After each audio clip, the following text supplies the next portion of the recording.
Local 4 News starts now with a breaking news alert. Breaking tonight, the University of Michigan settling a lawsuit with more than 1,000 victims of the late Dr. Robert Anderson. Anderson worked at the university from the 1960s through 2003. In recent years, hundreds of former athletes and students have come forward detailing sexual abuse at his hands. Our Mara McDonald live downtown tonight. Mara, it's now official. The university will be paying those survivors $490 million. Jace, that's right. And I just got a text from someone that I know you know rather well because you've interviewed him multiple times, and so have I. In many ways, he is the face of this. It is John Vaughn, former Wolverine football standout, NFL player. He's the one who had a vigil in front of the university president's home for weeks on end. He was sleeping in a tent in front of the house to bring pressure on the university. He says tonight in this text, the University of Michigan is finally formally being held accountable for their involvement. I hope this day can bring peace and healing to all the survivors affected. Let me show you what happened tonight. Tonight, after 4 years of revelations, protests, even a vigil outside then President Dr. Mark Schlissel's home, which generated the phrase "Hail to the victims," the legal wrangling over a settlement for 1,000 victims has been signed off on by 98% of those who have a claim. Well-known attorney Ven Johnson is representing 25 of those men.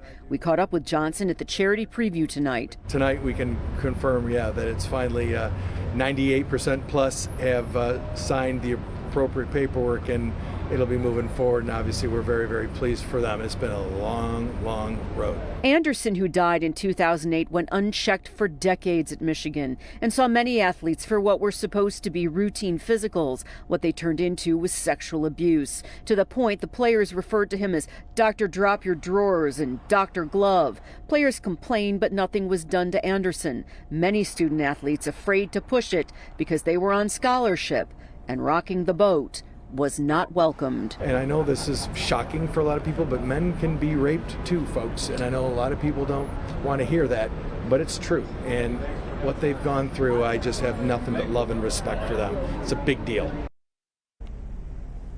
Back here live in a statement from the University of Michigan tonight, the chairman of the Board of Regents says the University of Michigan offers a heartfelt apology to all the survivors of Dr. Anderson for the abuse that he perpetrated.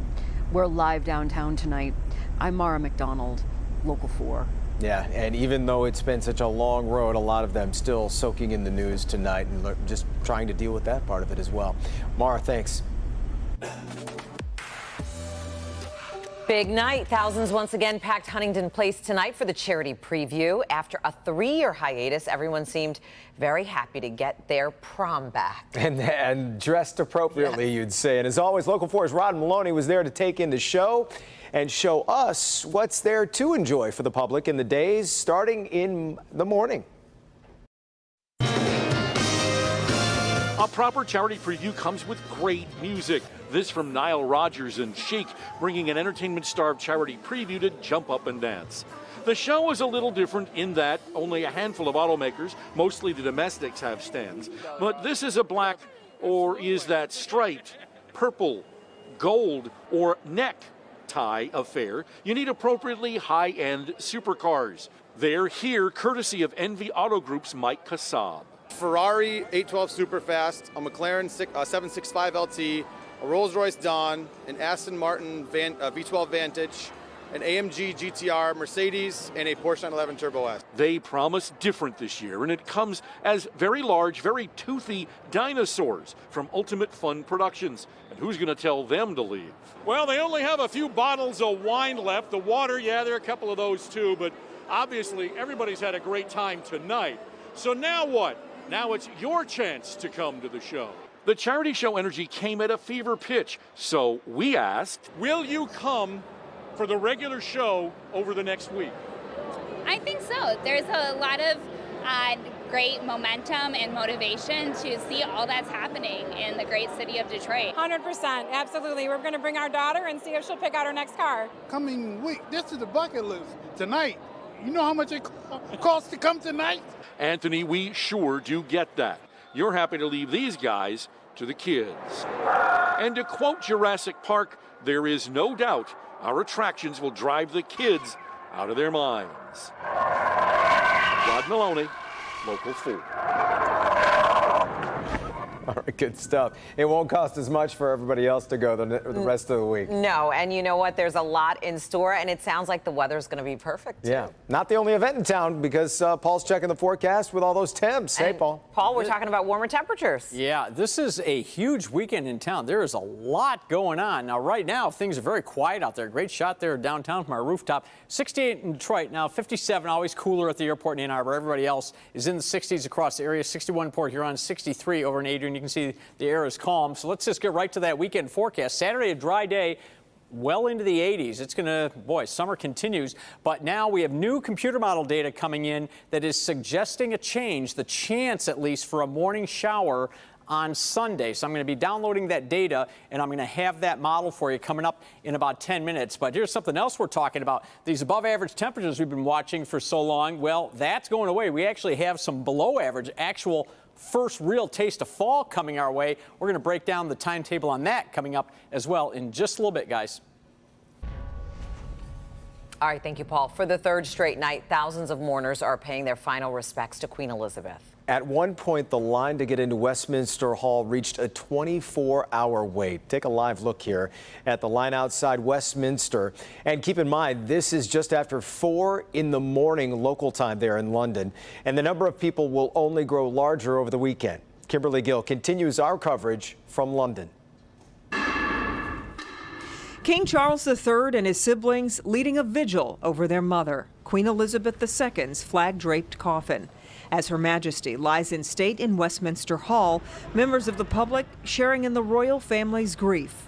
The sea of mourners growing so large to see the Queen, officials had to pause the lines for much of the day. I don't think they were expecting maybe the influx of people that they've received. Those fortunate enough to witness this rare occasion include former soccer star David Beckham. He was among the thousands who waited for hours to have a few precious moments with Britain's longest-serving monarch. Her Majesty was someone special and will be missed not just by everyone in our country, but everyone around the world. Tributes to a life well lived continue. Earlier in the day, King Charles and Queen Consort Camilla were greeted by well-wishers and state leaders in Wales. I am deeply grateful for the addresses of condolence. With preparations for the late Queen's funeral underway, Prince William and his wife Princess Kate met with troops rehearsing for Monday's service. 2,000 people are expected to attend, including world leaders. London police say it will be their largest protection operation ever, and they're ready for it. To ensure this is a safe and a secure environment so people can remember the Queen, both at the state funeral and as the Queen leaves London and heads to Windsor. She was a symbol of continuity, dignity, and unity. Now people from all walks of life are coming together to bid a final farewell. In London, Kimberly Gill, Local 4. Kim's live reports from London continue tomorrow morning right here on Local 4 News with our new expanded weekend morning show from 6 a.m. through 9 a.m. One of the men who pleaded guilty to trying to kidnap Michigan's governor will actually get out of prison much earlier. Today, a judge slashed nearly 4 years off the sentence given to Ty Garbin. He was a star witness at both federal trials for Adam Fox and Barry Croft Jr. Those two men were recently convicted during their retrial. U.S. District Judge Robert Jonker cut 45 months from Garbin's sentence, which was originally supposed to be more than 6 years. Garbin has been in custody since October 2020. He could now be released in 2023.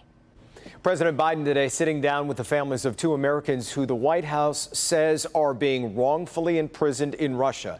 The president delivering the message, it is a top priority to bring WNBA star Brittany Griner and Novi native Paul Whelan home. We are working on it every day, and just because we don't say something or you don't see something doesn't mean it's not happening. The White House says it has offered a, quote, substantial deal to bring the 2 Americans home, but so far, no deal has reached.